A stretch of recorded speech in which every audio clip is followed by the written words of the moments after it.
Hi, everyone. This is Josh Jovanovic. Welcome to Transcendence Talks. I am here today with Beatrice and Deuce Ferris. Hope I said it well enough. I know it is a French-based last name. I think I remember us talking.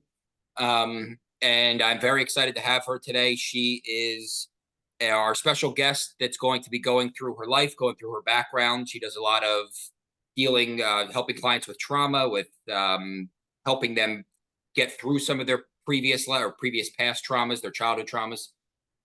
So Beatrice, very nice to have you here. I wanted to let you open up to the audience, go through your background a little bit and what you've been doing to help people along your path.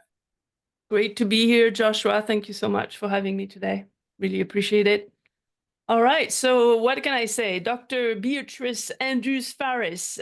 It is a French name. I have been a little bit of a nomad first part of my life. I was born in Canada, moved to Switzerland, raised in Paris, eventually moved to the US, where I live now with my family. And I became an MD. I worked in a hospital and I worked with HIV and AIDS patients. I held hands with dying patients as well. And I did that for about 10 years, got a little bit burnt out, which will give you a little hint around trauma when we start talking about that. And eventually I went into the industry, pharmaceutical industry, for more than 2 decades. After that, I actually decided to leave the industry last year, late last year, and I have now created my own business as a life transformation coach, and I'm also certified in emotional freedom techniques, or tapping. So what happens is I'm not a practicing physician in the US, but I still want to help people. And when I was in the industry, I was doing what I liked, but at the same time, there was something missing in my experience of life. And so I think I'm now at a stage where I'm reconciling my inner experience and my inner desires with how I appear to the world. Yeah. And in a way, that's how I want to help people.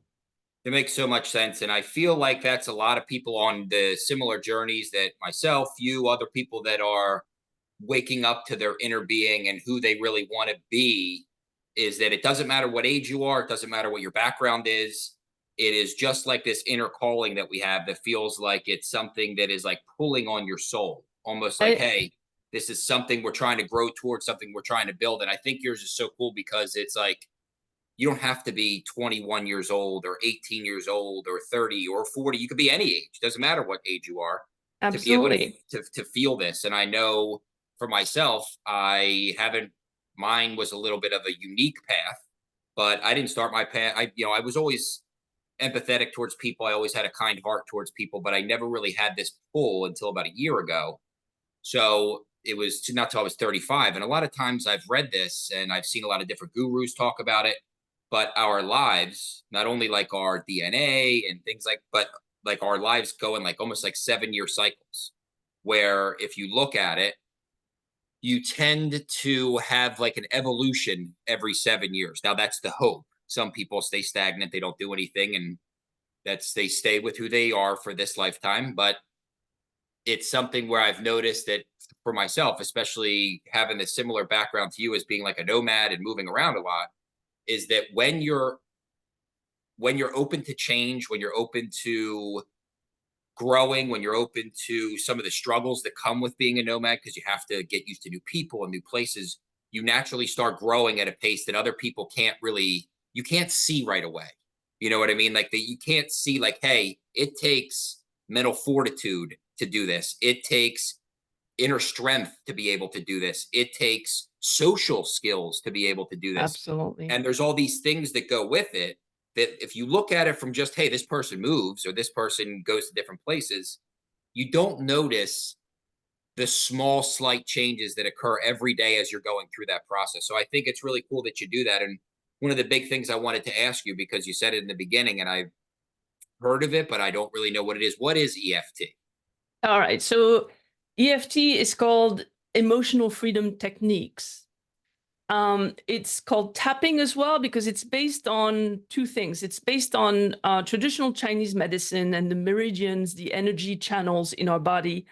And we literally tap on certain points of our upper body. So that's why it's called tapping. Okay. That's the first component of it, and I'll explain why we do that. The second component of it is to recall at a slight level, to recall some traumatic experiences or emotions that really are not desired in the moment. So if I feel triggered by something, I feel angry in this moment, I'm going to start tapping on those meridian points, and I'm going to say, I'm angry. I'm going to go into that emotion, deep Wow. into it. I'm angry, and just repeating it and repeating the why I'm angry, because she looked at me this way, because she talked, she replied to me that way, or Yeah. the guy passed me on the highway, or whatever it is.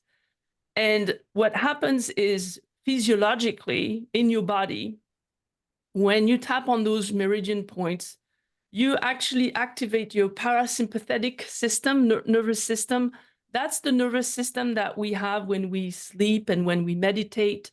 It's the calming nervous system. It's the one that keeps you safe, or makes you feel safe. So Okay. basically, when you tap on those points, your primitive brain, not consciously, your primitive brain basically says, okay, I'm okay. I'm safe. Everything's good. And when you are in a fight flight response, when you are angry and stressed and so on, your primitive brain is not calm, right? Yeah. So what happens is, you recall that you're angry at something, and at the same time you're tapping. So you're basically confusing the hell out of your primitive brain by Okay. saying, I'm angry, but I'm safe. And therefore the brain basically starts saying, okay, so if I'm safe and angry, I don't need to be in flight fight response. I can be somewhat angry and feel safe, and then the anger just disappears. It just trickles down and it Yeah. disconnects. So it's a fascinating thing. Um, I like to say, some people think, this is just a little bit woo-woo, or they don't believe it works. But I think the first thing you need to do with EFT is to try it. And the second thing is recognize that some of the traumatic experience can be really complex.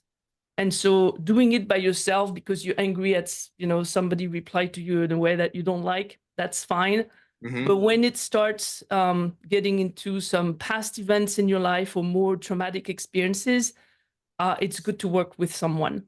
It's Yeah. good to have someone like a guide that can help you through it. And how long have you been practicing this yourself?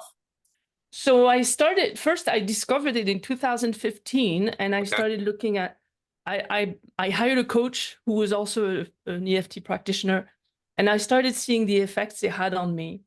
And I was really intrigued. And then he said, but we have clinical data on PTSD and tapping. And that really, I'm science-based, I'm an MD, so it Yeah. perked my ear, and I was like super interested with this.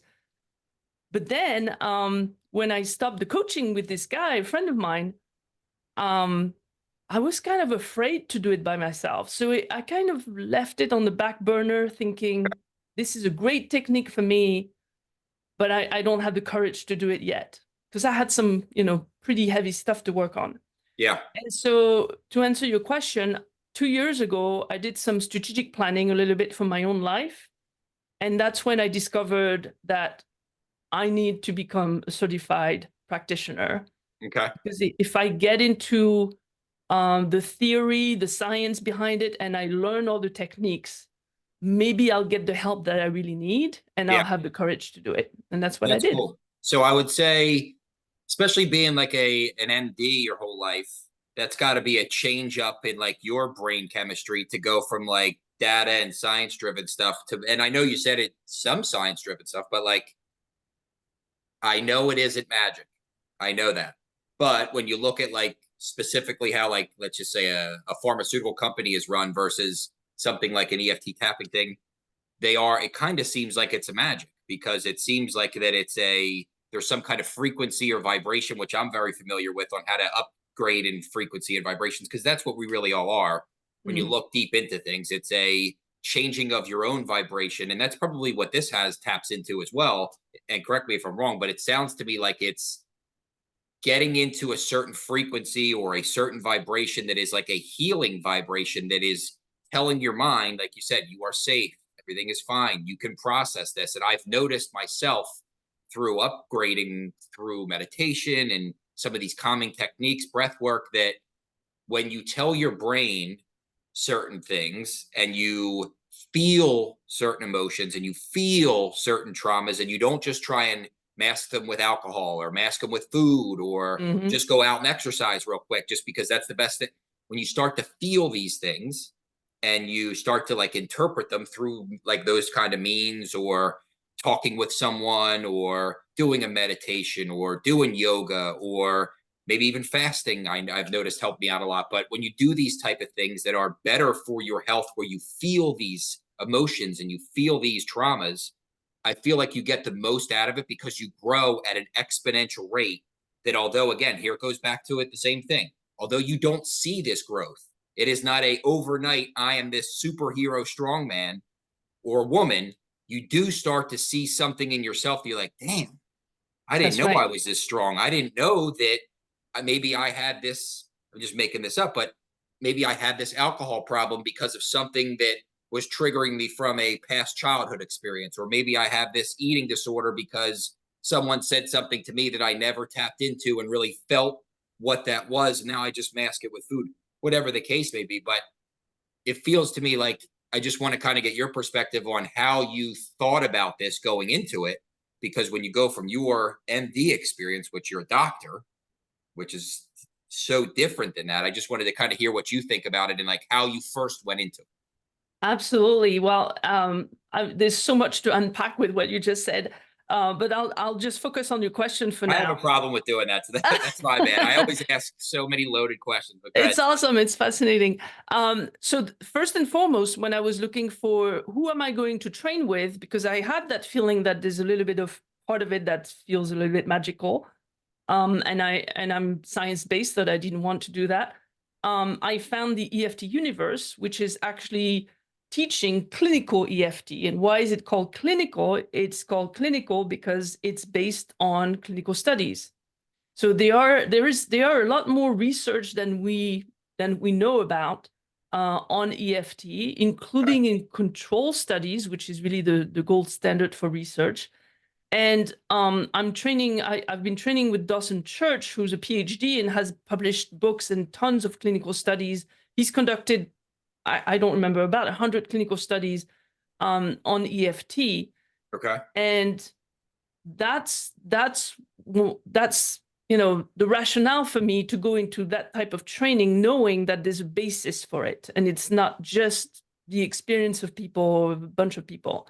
Yeah. um and then again, as I said, you need to experience it by yourself. So tapping seems to be I call it the very silly technique, because literally you tap on yourself. Sometimes I'm even driving with one hand and I'm tapping like on my face, trying to see that Yeah. the car in front of me doesn't see what I'm doing.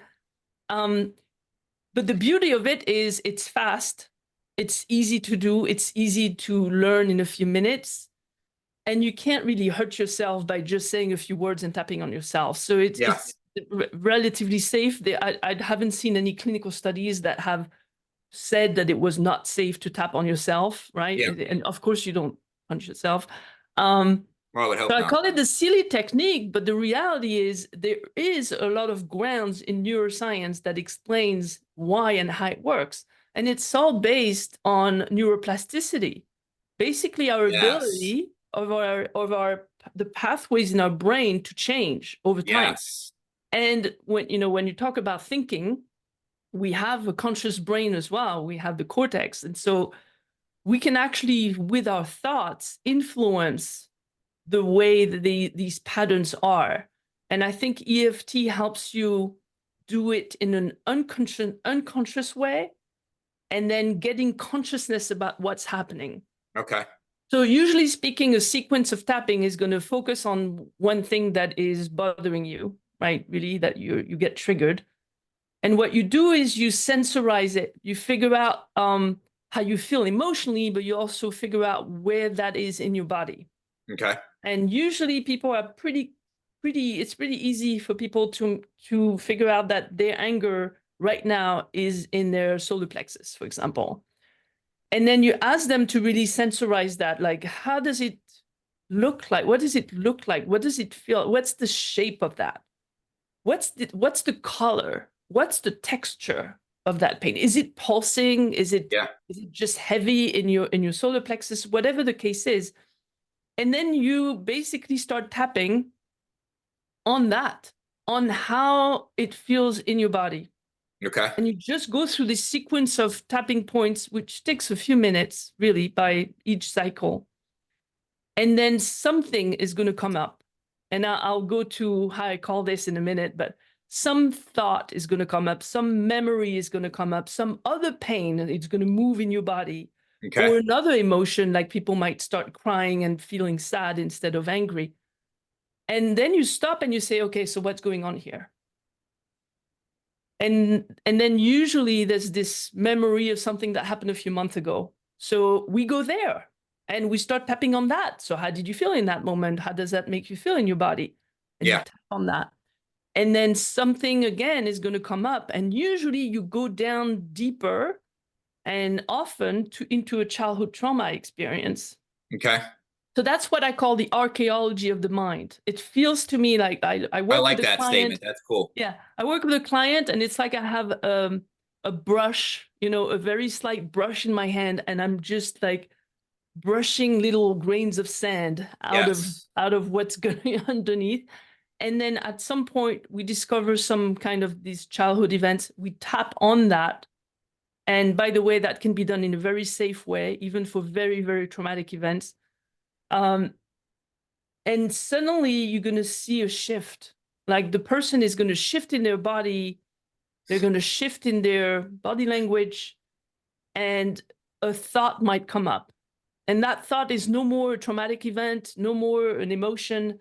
It's a realization that you don't know it's connected to whatever you've been tapping on. But Okay. there's a realization, and we call that a cognitive shift, which is consciously realizing that, oh, that's why I'm like this in my life. Or, oh, Yeah. that's why I've always believed in this or that. Huh. And that's where the reap, that's where the neurons are starting to reconnect in other directions. Yeah. The new neural pathways are starting to form. Yes. So, sometimes we have sort of magic effects because it's fast. Sometimes it actually takes a few sessions, and the real cognitive shift is going to happen in between sessions because the body continues to work its way and the neurons continue to work their way. And so suddenly you feel free of something that was bothering you for many years. Which is so crazy because I've never done that technique before, and I truly am going to try it. Now, I've healed a lot myself, which took a long time. It took a long time of going through some of this trauma and forgiving myself for things, forgiving others for things, finding out why different things would come up, why I would get angry about something. And I never did the tapping, but I slowly progressed on my own path of like finding out why certain things were triggering me all the time. And from a person that comes from like a drug abuse and alcohol past, and when you're stuck in a certain when your brain's firing a certain way and you're so comfortable in that situation, even though it's hurting you, you go back to it. Yes. So over and over again, it would be, hey, I crushed it in finance and I hid my drug problem from everyone. People came up to me afterward and were like, we had no idea because I was so good at hiding it, but still being, I guess you could say, like I was great at my job without letting anyone know. And I did it for about 8 or 9 years. And then I went through like this traumatic divorce and went through some things. And I started to go, why one, my mom passed away when I was 21. From there, kind of went, and it was from alcoholism. And I have 5 different grandparents and aunts and uncles that all had addiction problems. Mm-hmm. So, in my own, without doing any of this tapping or anything, I started to think of myself. I started to go, now microdosing on mushrooms helped a little bit because that helped the neuroplasticity. But I started to go, why do I think these certain beliefs? Why do I act certain ways when I'm triggered by something? Why do I act towards people? Why have I like acted out towards people when it's really me that's causing these situations or whatever the case is? And I started to notice that and this is why I want to try this tapping if something comes up in the future, because it will. Nobody's perfect. But the thing I started to notice was when you heal these things, they might come back up, but like I feel like, and let me know what you think about it, from like people you've dealt with. But I feel like once you pass like a certain phase, it's like, fuck it, that doesn't bother me anymore. That's right. Like It becomes that's just, memories. They become yeah, memories. yeah, and it doesn't like before. I used to get so bent out of shape and Yeah. like either angry or sad or like they did this. Now I go, nah, it's Right. fine. And like this smile is like a true indication of like How there's you feel not, inside. yeah, there's nothing that really bothers me. And it's, and I don't mean it in like I don't care about people, because I do. And it's not that I don't care about situations and how my life goes. It's just like things that used to bother me that I feel like society kind of brings up in us because like we're all taught to be something, or you think you are, at least you're, I need to be this for my parents, or I need to be this for my brothers, or I need to be this for, when you start to like get through all of it, you Yeah. go like, I can be happy just by processing some of these things and being me. So I just kind of wanted to ask you, like, how have you noticed from some of your patients, I guess you call them, or your clients that you deal with, do they have similar experiences where things kind of just go and it's like it doesn't bother me anymore? Yeah. So you said it very well. You said, it kept firing inside. And that's exactly what happens with our brain and the pathways that we create in our brains through our thoughts and through our core beliefs that we create over time in our lives. We keep firing the same thoughts, whether they're conscious or unconscious. And it's like when you have a cart that goes on a dirt path, and it goes back and forth with, horse cart back and forth with the weight of that cart. Over time, you're going to have like trenches, Yeah, right? And so those pathways are deep. it's a great way And to put it. before you can change the direction of those wheels, you have to kind of, overcome the bump of the pathways that have been created for so That's long. such a good way to put it. I like that. So that's why you feel it. You keep firing it, and that's exactly what the effects of trauma, particularly deep trauma in our life, is just this. You get on the repeat button, and what happens with that is when we experience trauma, usually in childhood, and we haven't resolved it. That's an important point, because when you have resolved trauma, it doesn't bother you anymore. But Yeah, when it's unresolved, it means that we got into a fight flight response, we got overwhelmed by it, and as a result, we got into a freeze response.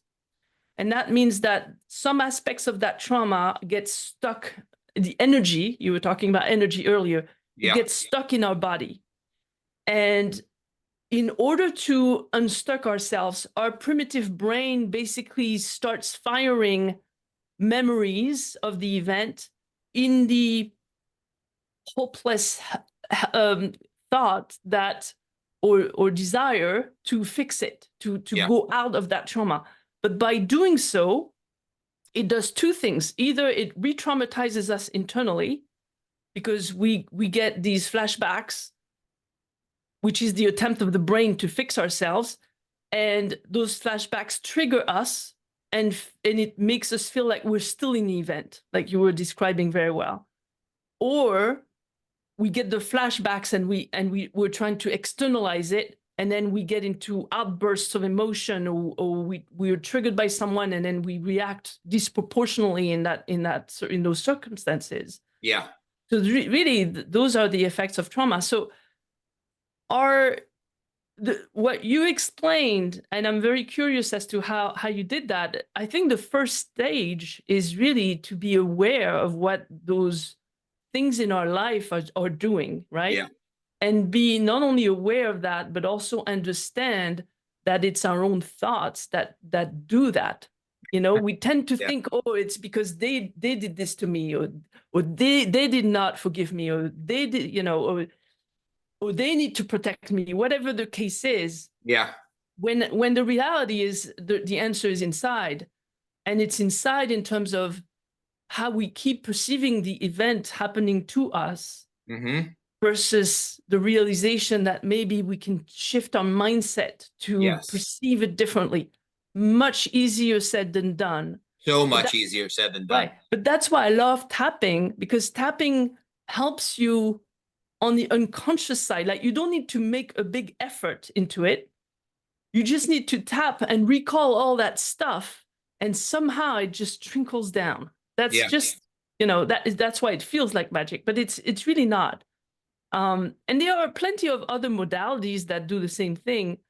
What I'm not sure about is if whether long therapies that are just trying to have you talk about what happened to you are beneficial, Yeah.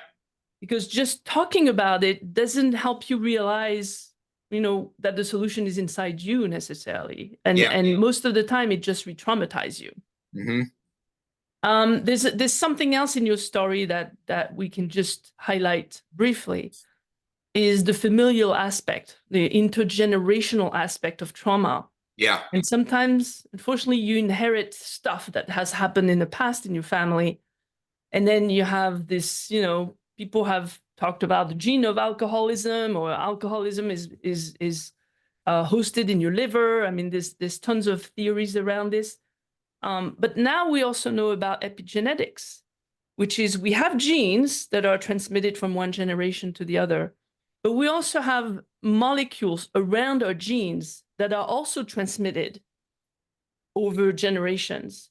And we believe now that some of these molecules host those aspects of generational trauma in a family. Yeah. So you may not have a gene in your family. It may be because of the molecules that are accompanying our genes. Hmm. And that is, with thought, meditation, thinking, energy work, Yes. the epigenetics can be changed. You can actually change the activation of certain of your genes in a matter of seconds or minutes Yeah. by just meditating. Yes. That's basically where, when you were saying it from earlier, that's where mine came from. And I did it by accident. I didn't know I was doing it. I had this and that's why I say, when people think about it in terms of like, when you, first of all, just in general, when you heal family traumas and you know you're the end of it, it feels awesome. Like, I know it stops with me, and there is no more. Absolutely. There are no more Yes. drug addicts in the Jovanovic household. There are no more alcoholics. And now I can't speak 500 years from now, but I can tell you that that shit ended now. Like, we don't That's do right. that anymore.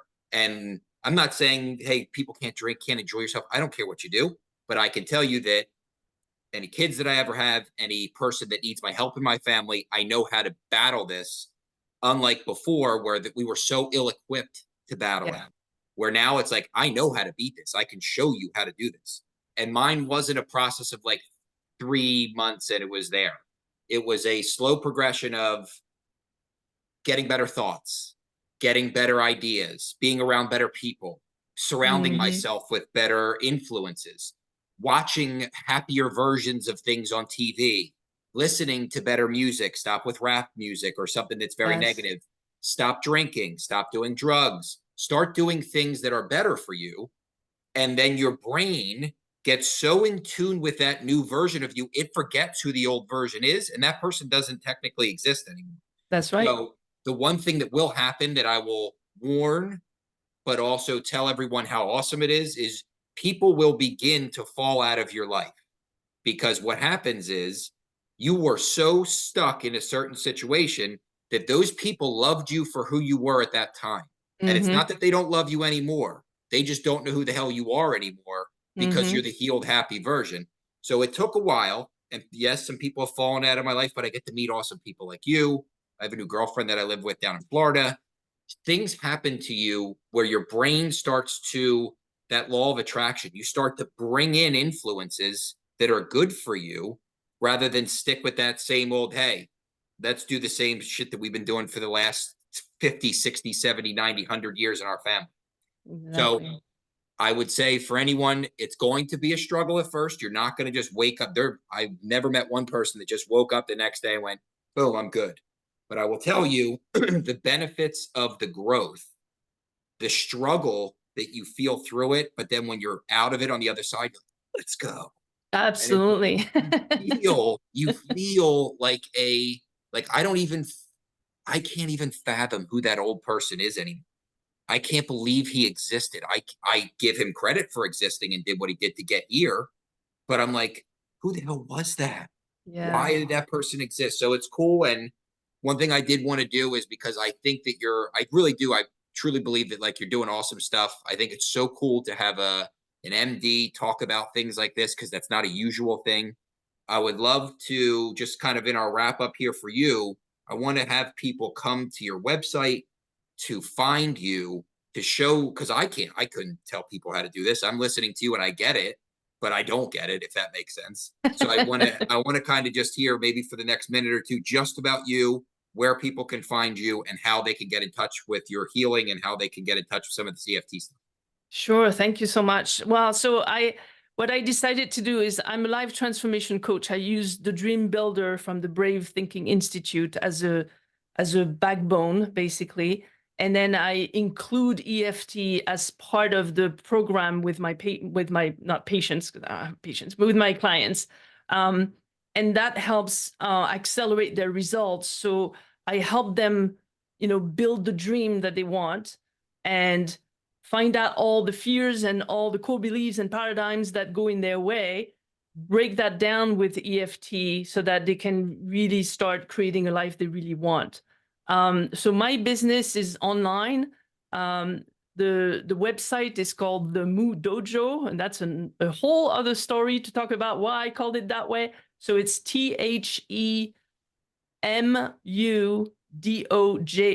TheMudojo.org. And I am with that name present on all social media you can imagine. And yes, and I have for people who want to try it out, I offer some free sessions, whether it's just tapping or strategy sessions around dream building your life. Awesome. Um, and I'm very much interested in helping people that have deep trauma because I have been there, and with tapping, I have been able to get through the other end of the tunnel. And like you, I feel like we're different people. It's Yeah. like, I mean, humans are energy. We're energy. We're all energy, and we have a human experience as part of being a spiritual beings. And it's yeah, that's how it works. All right. Dream Well, building is listen, all about energy. I don't want to cut you short. We're going to do this again. This cuts off in 15 seconds, but Okay. thank